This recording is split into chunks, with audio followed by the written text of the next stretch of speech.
हर्षवर्धन सकपालांनी छत्रपती शिवाजी महाराज आणि टिपू सुलतान यांना समकक्ष म्हणून दोघांची एक प्रकारे एका लाईनीमध्ये बसून तुलनाच केलेली आहे.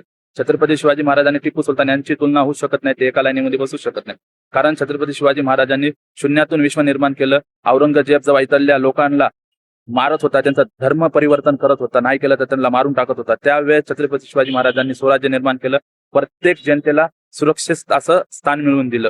भावांनो, हिंदू असो, मुस्लिम असो, दलित असो, कोणी पण असो, छत्रपती शिवाजी महाराजांनी कधी जात बघितला नाही, धर्म बघितला नाही. सगळ्यांना त्यांचे हक्क अधिकार दिले आणि रयतेचे राजे झाले. आणि टिपू सुलतानांनी पण चांगले कामं केलेले आहेत. इंग्रजांच्या विरुद्ध लढा दिला, दलित स्त्रियांना त्यांचे अंग झापायचा अधिकार दिला. त्यांनी पण चांगले काम केलेले. पण त्यांच्या चरित्रामध्ये आपल्याला हिंदूंची कत्तल दिसते, त्यांनी मंदिर तोडलेले दिसते, ख्रिश्चन भावांची कत्तल दिसते आणि त्यांनी हिंदू ख्रिश्चनचे धर्म परिवर्तन करायला लावलेले हे पण आपल्याला दिसतं. म्हणून छत्रपती शिवाजी महाराज आणि टिपू सुलतानाची तुलना होऊ शकत नाही. शिवाजी महाराजांच्या चरित्रामध्ये शिवाजी महाराजांवर एक पण डाग नाही. त्यांनी कधी जात बघितला नाही, धर्म बघितला नाही, नेहमी रयतेचं रक्षण केलेलं आहे. म्हणून माझे छत्रपती शिवाजी महाराज सगळ्यात महान आहेत आणि त्यांची तुलना टिपू सुलतानांसोबत होऊ शकत नाही. जय भीम, जय शिवराय, जय लहुजी, जय आदिवासी.